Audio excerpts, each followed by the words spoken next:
Hello students, कैसे हैं आप सब। आई होप आप सब अच्छे होंगे। आपकी स्टडीज बहुत ही जबरदस्त चल रही होगी। मेरा नाम है इंजमाम खान। स्वागत करता हूं आपका हमारे शानदार यूट्यूब प्लेटफॉर्म जिसका नाम है एफएमआई करियर इंस्टीट्यूट। जैसा कि आपको बच्चे पता है कि हमने प्रारंभ सीरीज स्टार्ट कर दी थी और आज है उसका डे नंबर 3। प्रारंभ सीरीज के अंदर एक बेसिकली वापस से मैं आपको बता देता हूं कि इसके अंदर हमने 150 डेज के अंदर आपकी अकाउंटेंसी, बिजनेस स्टडीज और इकोनॉमिक्स के होल सिलेबस को कंप्लीट करने का टारगेट रखा है, जिसमें हम हर चैप्टर को कंप्लीट होने के बाद उसके कुछ क्वेश्चंस भी प्रैक्टिस करेंगे, जैसे कि एग्जाम में हमें बनते हुए देखने को मिलते हैं, चाहे वो क्लास 11th के हों चाहे वो क्लास 12th के हों। तो इस प्रारंभ सीरीज के अंदर हम क्लास 11th और 12th के तीनों सब्जेक्ट्स, चाहे वो अकाउंटेंसी हो, बिजनेस स्टडीज हो या इकोनॉमिक्स हो, उसे पूरी तरीके से कंप्लीट करने की कोशिश करेंगे। और आज है इस प्रारंभ सीरीज का डे नंबर 3 और हम स्टार्ट करने वाले हैं क्लास 12th बिजनेस स्टडीज का फर्स्ट चैप्टर, जिसका नाम है nature and significance of management. Basically ये जो चैप्टर रहने वाला है बेटा, ये पूरी तरीके से मैनेजमेंट के ऊपर रहने वाला है। अगर हम समझें सो business is all about management. जहां मैनेजमेंट होगा वहां बिजनेस होगा, जहां बिजनेस होगा वहां मैनेजमेंट होगा, ऐसा हम समझ सकते हैं। तो इस तरीके से हम क्या करने वाले हैं, इस चैप्टर को समझने की कोशिश करेंगे। अगर आपको कोई भी दिक्कत आती है, कोई भी डाउट आपको रहता है किसी भी टॉपिक में, तो आप कमेंट सेक्शन में अपने सवालों को छोड़ सकते हैं और यहाँ पे मेरे साथ साथ आप नोट्स बनाते हुए चलें ताकि आपको सारी चीजें क्लियर होती हुई चले। और कोई भी डाउट हो तो आप कमेंट सेक्शन में अपने सवालों को छोड़ देना। वीडियोस पसंद आए अगर आपको इस प्रारंभ सीरीज की, तो वीडियोस को लाइक करें, दोस्तों के साथ शेयर करें और चैनल को सब्सक्राइब करना मत भूलना, ताकि आपको टाइम टू टाइम सभी वीडियोस के नोटिफिकेशंस मिलते रहें। और यकीन मानिए बेटा, ये जो सीरीज है प्रारंभ सीरीज, जो एफएमआई करियर इंस्टीट्यूट आपके लिए लेके आया है, ये आपके लिए बहुत ही यूजफुल और बेनिफिशियल रहने वाली है। 12th बोर्ड के एग्जाम्स को अगर हम ध्यान में रखें तो, और 11th के फाइनल एग्जाम्स को भी अगर हम ध्यान में रखें तो, भाई 12th का बेस बनता है आपके 11th में। 11th आप जितनी अच्छी तरीके से पढ़ेंगे उतना ही बढ़िया आपका 12th होगा। सो इसीलिए हमने इस प्रारंभ सीरीज के कॉन्सेप्ट को क्लास 11th और क्लास 12th दोनों में ही इंप्लीमेंट करने की कोशिश की है। तो आपको साथ के साथ पढ़ते हुए चलना है, अपने डाउट्स को क्लियर करते हुए चलना है। और बिजनेस स्टडीज के अंदर जो केस स्टडीज होती है, हम उनको भी पढ़ने की कोशिश करेंगे, समझेंगे कि कैसे उनको क्रैक किया जाता है। बहुत से बच्चों को दिक्कत आती है केस स्टडीज को समझने में, उसे हम बहुत ईजी लैंग्वेज में और बहुत ही ईजी कॉन्सेप्ट के साथ हम उसे समझने की कोशिश करेंगे। तो आज हम स्टार्ट करेंगे बेटा प्रारंभ सीरीज के अंदर बिजनेस स्टडीज क्लास 12th का फर्स्ट चैप्टर, जिसका नाम है nature and significance of management. Chapter start करने से पहले आज हम एक बार ये देख लेते हैं कि आखिर हम आज के इस लेक्चर में क्या क्या पढ़ने वाले हैं। सबसे पहले हम बात करेंगे इंट्रोडक्शन के बारे में कि आखिर चैप्टर के अंदर चलने क्या वाला है। Basically nature and significance of management जो आपका चैप्टर है क्लास 12th बिजनेस स्टडीज का फर्स्ट चैप्टर, उसके अंदर हम क्या क्या चीजें पढ़ने वाले हैं, बेसिकली मैनेजमेंट क्या होता है, उसको हम समझेंगे इस इंट्रोडक्शन टॉपिक के अंदर। देन सेकंड हम टॉपिक पढ़ेंगे मॉडर्न कॉन्सेप्ट ऑफ मैनेजमेंट, कि अभी प्रेजेंट के हिसाब से जो मैनेजमेंट का कॉन्सेप्ट है वो कैसा है, यानी कि एक ट्रेडिशनल कॉन्सेप्ट भी रहा होगा, तो ट्रेडिशनल कॉन्सेप्ट को समझते हुए हमें मॉडर्न कॉन्सेप्ट को समझना है। देन उसके बाद हम थर्ड टॉपिक पढ़ेंगे difference between effectiveness and efficiency. Majority of the students को इन टॉपिक्स में दिक्कत रहती है कि सर इफेक्टिवनेस क्या होता है या एफिशिएंसी क्या होती है, उसे हम बहुत अच्छी तरीके से समझेंगे और इन दोनों के बीच के रिलेशनशिप को समझते हुए हम ये जानने की कोशिश करेंगे कि आखिर दोनों में से बढ़िया कौन है, इफेक्टिवनेस बढ़िया है, एफिशिएंसी बढ़िया है, या दोनों की रिक्वायरमेंट हमें रहती है। देन फोर्थ टॉपिक हम पढ़ेंगे कैरेक्टरिस्टिक्स ऑफ मैनेजमेंट, कि आखिर मैनेजमेंट के कैरेक्टरिस्टिक्स यानी कि इसके फीचर्स क्या क्या होते हैं। उसके बाद हम स्विच करेंगे ऑब्जेक्टिव्स के ऊपर, कि मैनेजमेंट के आखिर ऑब्जेक्टिव्स क्या है, मैनेजमेंट के आखिर उद्देश्य क्या है।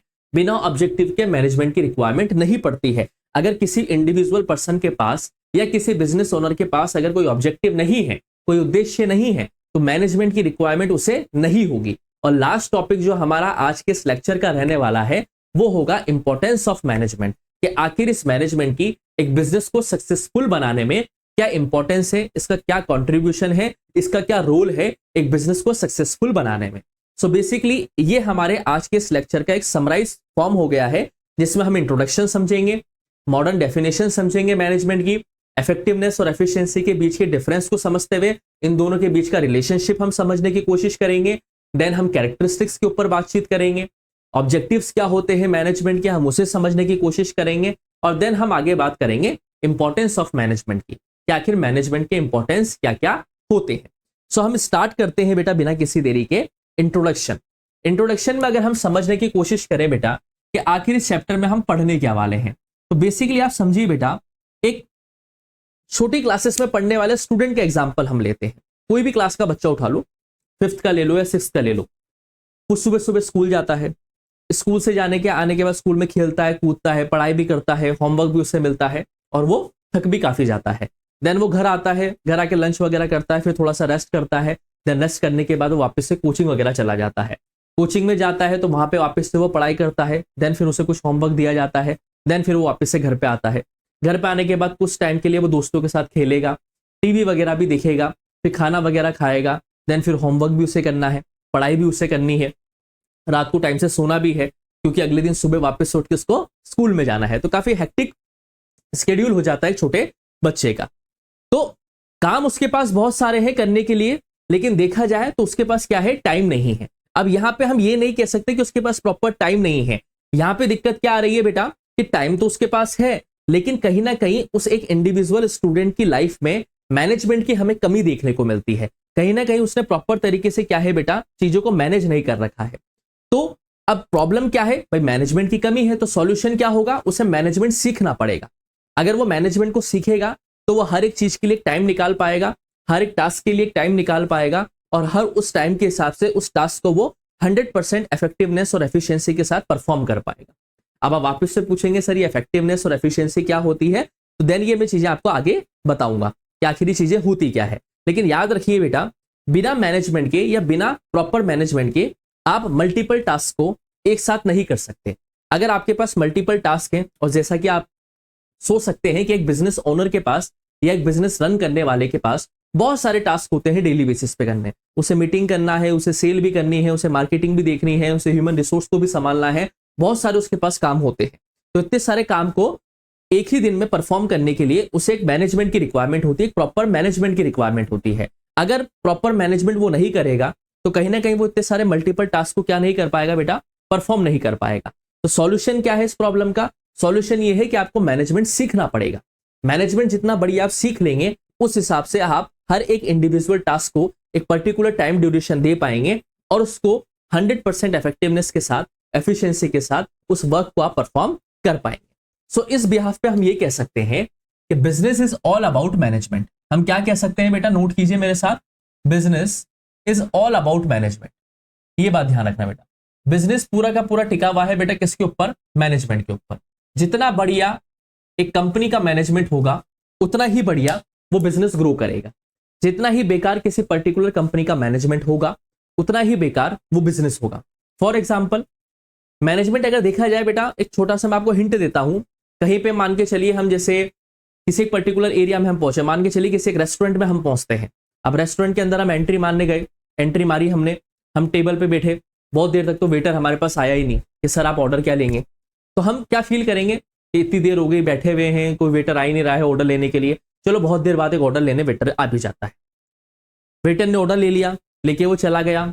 15 मिनट हो गए, 20 मिनट हो गए, 25 मिनट हो गए, आधा घंटा हो गया, अभी तक ऑर्डर वापस से आया ही नहीं है। तो कहीं ना कहीं आपको क्या लगेगा कि इस पर्टिकुलर रेस्टोरेंट के अंदर क्या है, मैनेजमेंट की कमी देखने को मिल रही है। तो कहीं ना कहीं आप उस दोबारा उस रेस्टोरेंट में जाना पसंद नहीं करेंगे, क्योंकि वहां पे सर्विस भी बहुत स्लो है, वेटर बहुत लेट आता है, अच्छा एम्बियंस नहीं है, गर्मी लग रही है, ठीक है, इस तरीके का माहौल है। तो जाहिर सी बात है आप दोबारा उस रेस्टोरेंट में जाना पसंद नहीं करेंगे।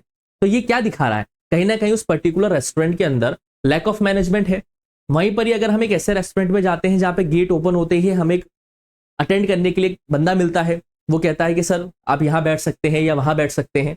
आप जैसे ही वहां पे बैठते हैं तो तुरंत फटाफट से एक वेटर बॉटल लेके आ जाता है पानी की और आपसे पूछता है कि सर खाने में आप क्या लेंगे। आपने फटाफट से उसे ऑर्डर दिया। देन उसके बाद वेटर 10 से 15 मिनट में ही उस ऑर्डर को रेडी करके आपके पास लेके आता है। देन उसको कंप्लीट होने के बाद आपसे पूछता है कि सर टेस्ट वगैरह आपको कैसा लगा, ये है वो है, फीडबैक दीजिए। तो आपको क्या लगेगा कि हाँ इस पर्टिकुलर रेस्टोरेंट के अंदर क्या है, एक अच्छा मैनेजमेंट है, तो आप उस रेस्टोरेंट के अंदर दोबारा जाना पसंद करेंगे।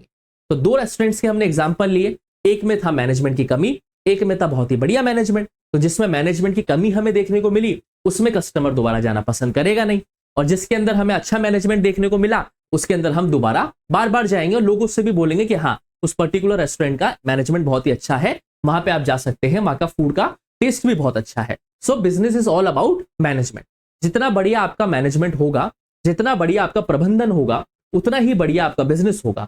और जितना ही आपके बिजनेस के अंदर लैक ऑफ मैनेजमेंट हमें देखने को मिलेगा, यानी कि मैनेजमेंट की कमी देखने को मिलेगी, उतना ही बिजनेस आपका सफर भी करेगा। ये चीज आपको दिमाग में बिठा लेनी है। क्लियर है बेटा? चलिए अब यहां समझ में, ये आपको समझनी है बात कि सर मैनेजमेंट जो चीज है वो किन किन जगहों पे इंप्लीमेंट होती है।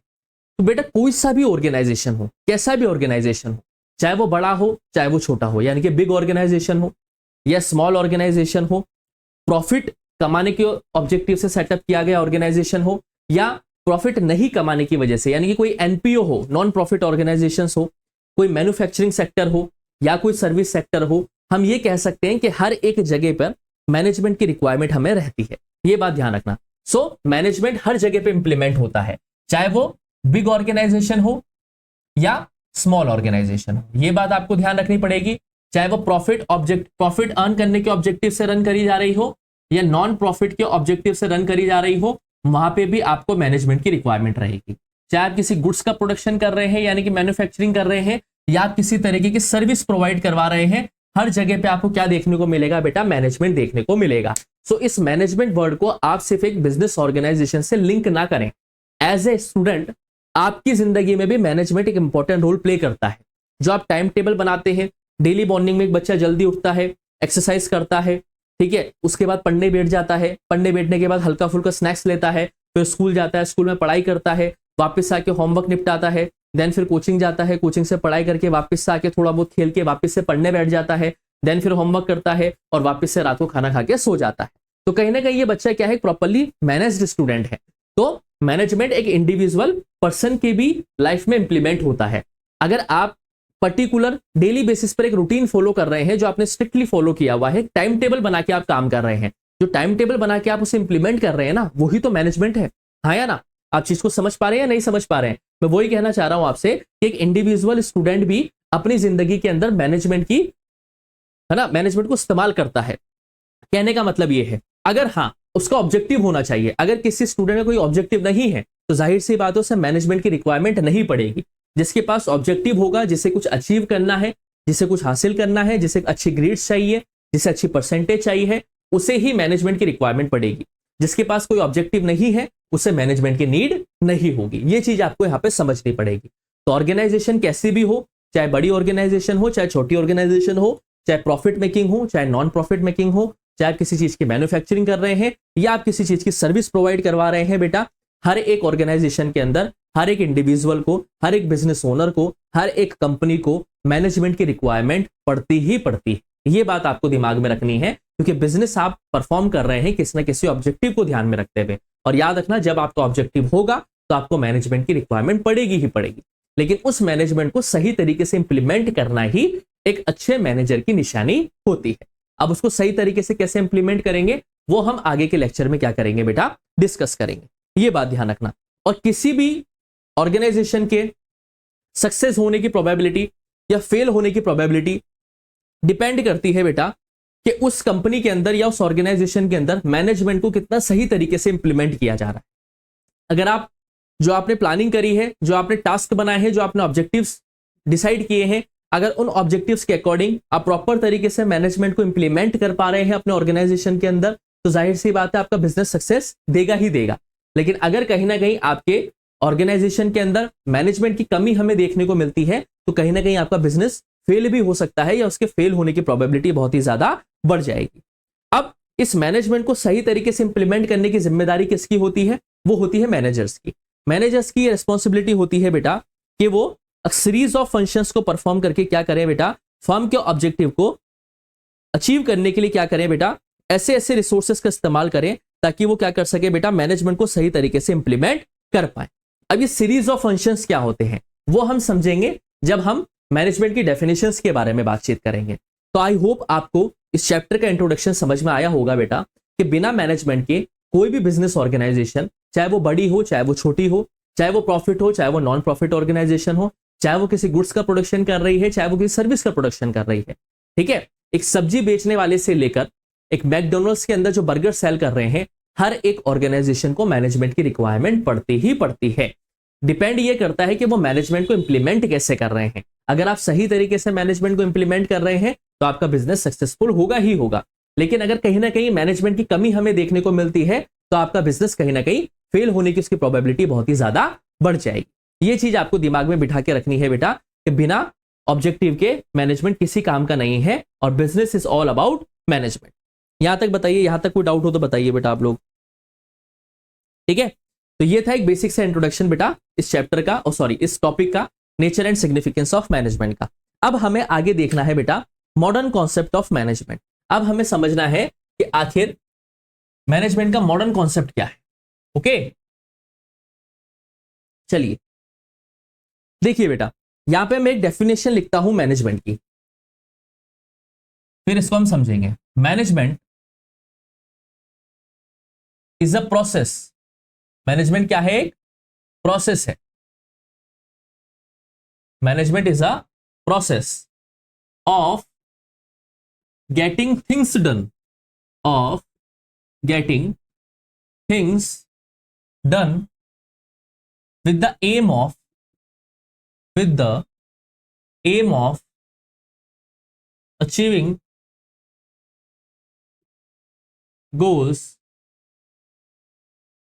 effectively and efficiently। क्या डेफिनेशन लिखी है बेटा मैंने आपको? Management is a process of getting things done with the aim of achieving goals effectively and efficiently. इस डेफिनेशन को नोट कीजिए बेटा, फिर आगे समझाता हूं आपको।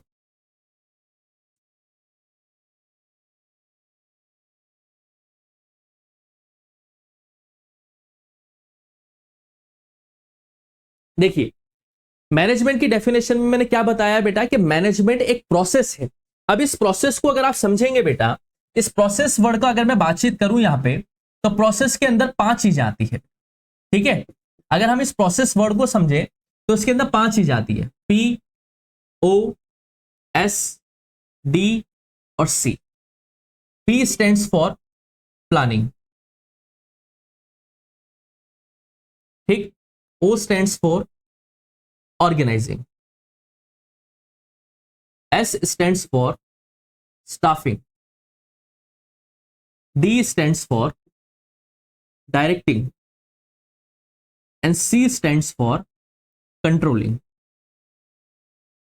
ये प्रोसेस जो है बेटा हेनरी फेयोल के जरिए दिया गया था, जिन्हें हम फादर ऑफ मॉडर्न मैनेजमेंट भी कहते हैं। हालांकि उनके बारे में हम आगे डिस्कशन करेंगे, लेकिन सबसे पहले हम बातचीत करते हैं बेटा मॉडर्न कॉन्सेप्ट ऑफ मैनेजमेंट की।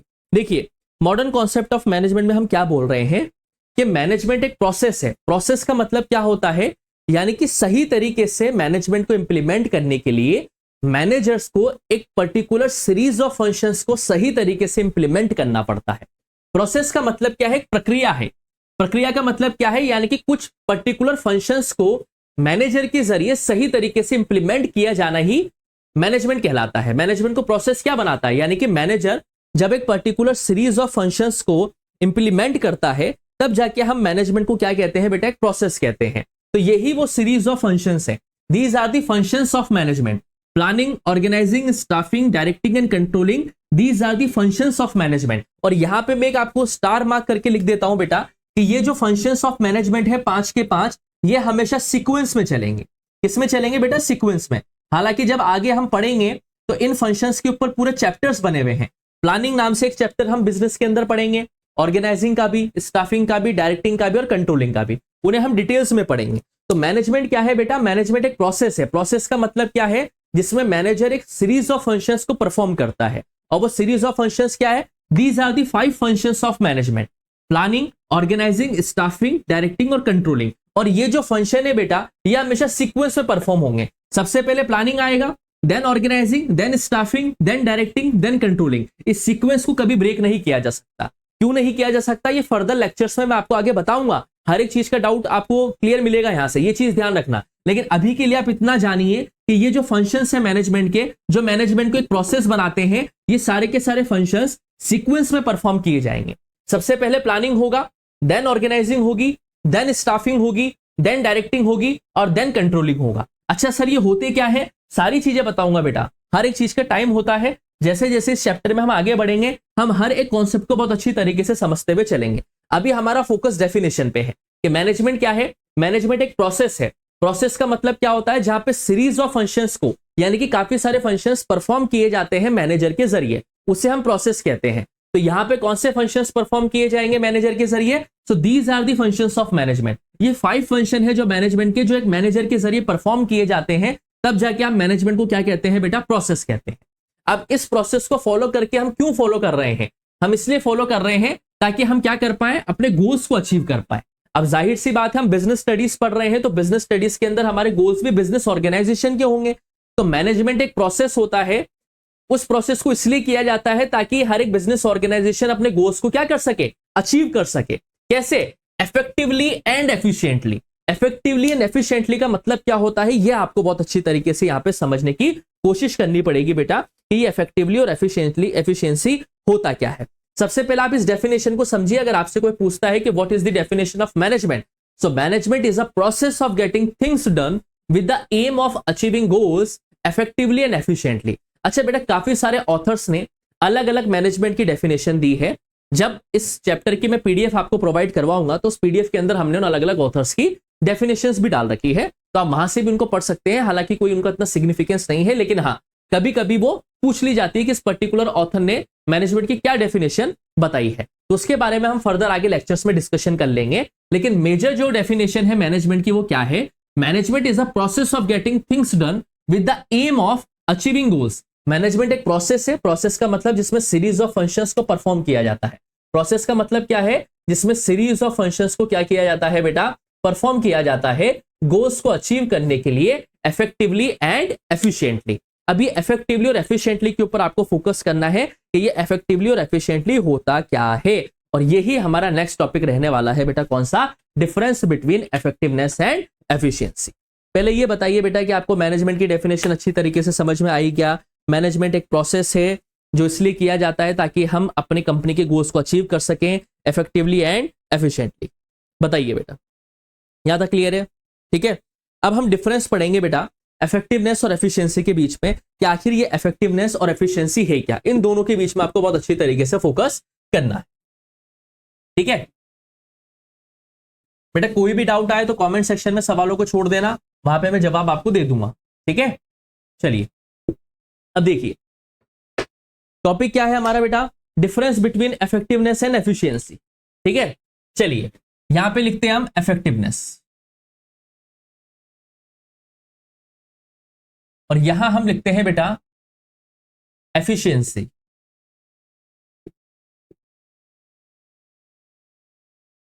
इफेक्टिवनेस एंड एफिशिएंसी, इसको याद करने का तरीका क्या है? यहां पे टी पे फोकस करो और यहां पे सी पे फोकस करो। ठीक, इफेक्टिवनेस में टी पे फोकस करो और एफिशिएंसी में क्या करो? सी पे फोकस करो। बात समझ में आ रही है नहीं आ रही बेटा आप लोगों को? ठीक है, चलिए चलिए अब देखिए इसमें पहला पॉइंट में क्या लिखता हूं? It refers to, it refers to completing the task, completing the task on time, on time, no matter whatever the cost, no matter whatever the cost.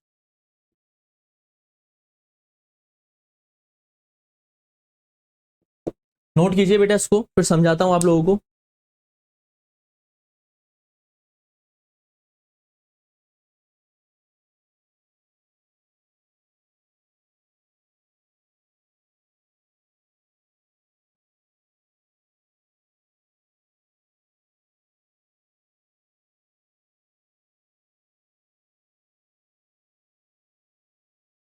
It refers to completing the task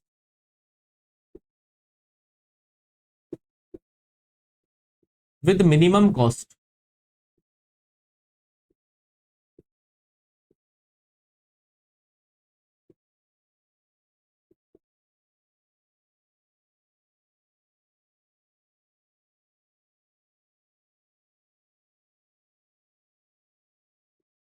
optimum utilisation of resources.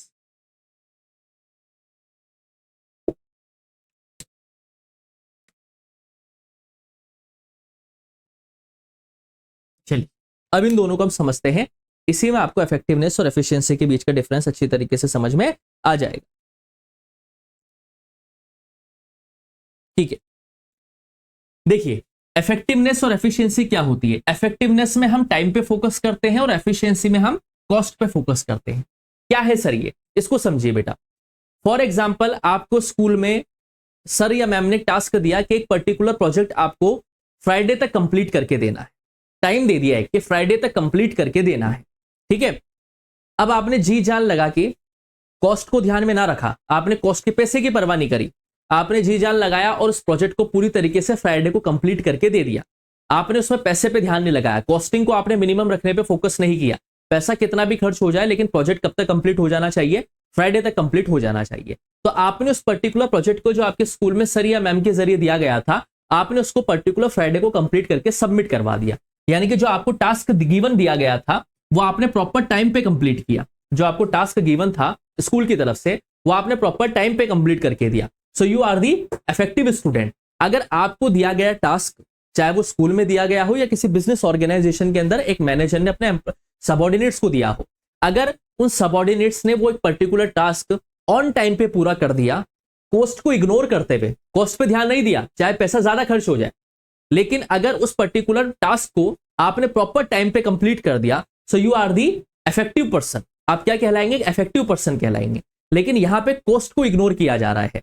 एक successful business organisation बनाने के लिए आपको task तो time पे complete करना ही करना पड़ता है, लेकिन साथ के साथ कॉस्ट को बचाते हुए अगर आप टास्क को टाइम पे कंप्लीट करेंगे तो आप अपने बिजनेस को सक्सेसफुल बना पाएंगे। और वही चीज बात कर रहा है किसमें, एफिशिएंसी में। एफिशिएंसी में क्या हो रहा है बेटा, यहां पे भी टास्क को कंप्लीट किया जाता है लेकिन यहां पे फोकस किया जाता है कॉस्टिंग पे। मतलब आपको रिसोर्सेस का सस्टेनेबल इस्तेमाल करना पड़ेगा, ऑप्टिमम यूटिलाइजेशन करना पड़ेगा। ऑप्टिमम यूटिलाइजेशन का मतलब क्या होता है बेटा, कि रिसोर्सेस तो आपने कंपनी के इस्तेमाल किए कम और आउटपुट दिया आपने क्या बेटा, ज्यादा। यानी कि आप रिसोर्सेस, यानी कि जो आपको इनपुट कंपनी दे रही है वो तो आप इस्तेमाल कर रहे हैं कम, यानी कि ऑप्टिमम यूटिलाइजेशन कर रहे हैं, और रिजल्ट क्या निकाल के दे रहे हैं बेटा, ज्यादा निकाल के दे रहे हैं, आउटपुट ज्यादा निकाल के दे रहे हैं। इसे हम कहते हैं एफिशिएंसी। तो अब दिमाग लगा के बताओ बेटा कि एक बिजनेस ऑर्गेनाइजेशन को सक्सेसफुल बनाने के लिए इन दोनों में से किसकी जरूरत होगी।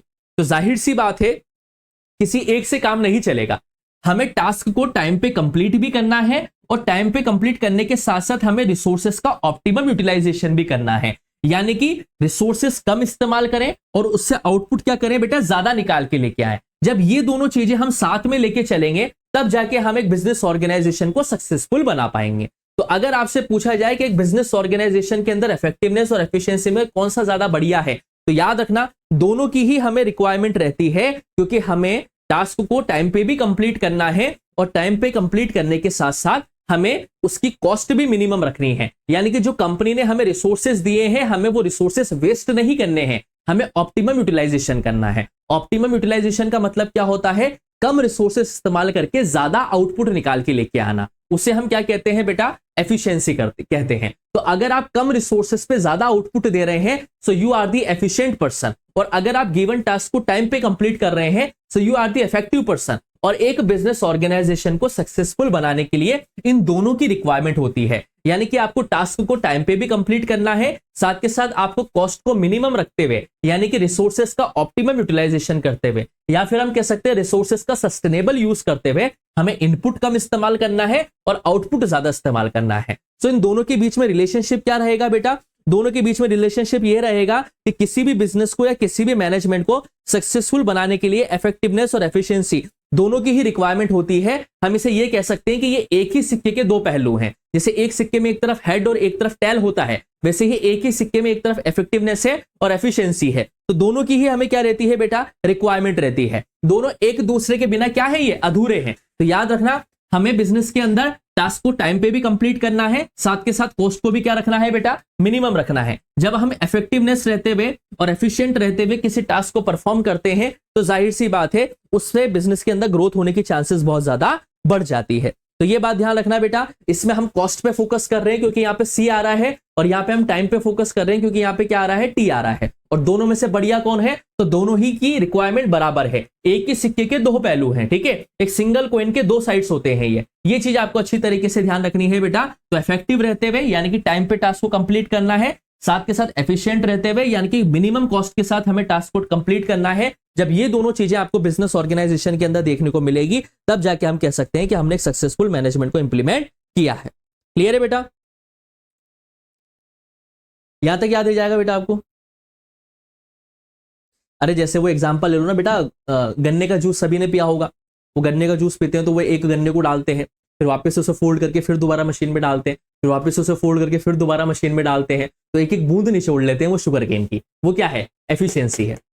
ऑप्टिमम यूटिलाइजेशन कर रहे हैं एक ही शुगर केन का, इतना निचोड़ेंगे उसको, इतना निचोड़ेंगे मशीन के जरिए कि उसमें से एक भी बूंद नहीं बचती है, पूरी तरीके से उसे निचोड़ देते हैं। तो वही क्या है, वो एफिशिएंट यूज है रिसोर्सेज का, ऑप्टिमम यूज है रिसोर्सेज का। क्लियर है बेटा? तो कम इनपुट में ज्यादा आउटपुट निकाल के लेके आना ही एफिशिएंसी कहलाती है।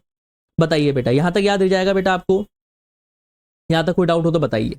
सो मैनेजमेंट में हमने डेफिनेशन क्या पढ़ी, management is a process. Process मैंने आपको बता दिया, प्लानिंग, ऑर्गेनाइजिंग, स्टाफिंग, डायरेक्टिंग और कंट्रोलिंग। इसे आगे हम समझेंगे। With the aim of achieving goals effectively and efficiently. तो इफेक्टिवनेस के अंदर मेन फोकस किसके ऊपर रहता है बेटा, टाइम के ऊपर मेन फोकस रहता है कि यहाँ पे टाइम पे टास्क को कंप्लीट करना है। और यहां मेन फोकस किस पे रहता है बेटा, कॉस्ट पे मेन फोकस रहता है, यानी कि कम कॉस्ट के साथ यानी कि ऑप्टिमम यूटिलाइजेशन के साथ हमें क्या करना है, टास्क को कंप्लीट करना है। बताइए बेटा, यहां तक कोई डाउट हो तो, यहां तक किसी भी तरह कोई डाउट हो तो बताइए। क्लियर है बेटा यहां तक आप सभी को?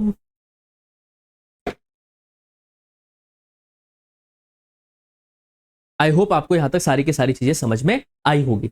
तो बेसिकली बेटा, हाँ,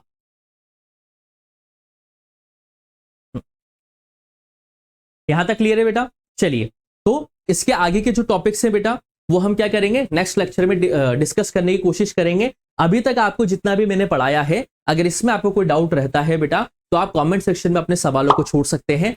प्रारंभ सीरीज बेटा, यकीन मानिए अगर आप हमारे साथ साथ पढ़ते हुए चलते हैं, नोट्स बनाते हुए चलते हैं, तो हम ये आपको गारंटी दे सकते हैं कि आपके नंबर कहीं भी नहीं कट होंगे, आपको सारी चीजें समझ में आएगी। बस आपको साथ के साथ पढ़ते हुए चलना है, नोट्स बनाते हुए चलने हैं, और कोई भी डाउट अगर आपको आता है तो आप कमेंट सेक्शन में अपने सवालों को छोड़ दें, हम आपको वहां पे जवाब देंगे ही देंगे। हम एक व्हाट्सएप ग्रुप भी बनाएंगे जहां पे हम आपको इन नोट्स की पीडीएफ फॉर्मेट भी दे सकें, और वहीं पर ही हम सवालों को डिस्कस भी कर सकें। तो इसी तरीके से प्रारंभ सीरीज आपके लिए चलती रहेगी अगले 150 डेज तक बेटा। आपको बस साथ के साथ पढ़ना है और अपने डाउट्स को क्लियर करते हुए चलना है। इसके आगे के टॉपिक्स मैं आपको लेक्चर नंबर 2 में पढ़ाऊंगा। और वीडियोस अगर आपको पसंद आ रही है तो वीडियोस को दोस्तों लाइक करो, दोस्तों के साथ शेयर करो, और चैनल को सब्सक्राइब करना मत भूलना, क्योंकि जब जब आप चैनल को सब्सक्राइब करते हैं, बेल आइकन पे क्लिक करते हैं, तो उसी से हमें मोटिवेशन मिलता है, उसी वजह से हम इतनी बढ़िया बढ़िया तरीके से आपके लिए काम कर पाते हैं। तो जल्दी ही मिलते हैं आपसे बेटा नेक्स्ट लेक्चर में। तब तक के लिए आप लोग पढ़ते रहिए, मस्त रहिए।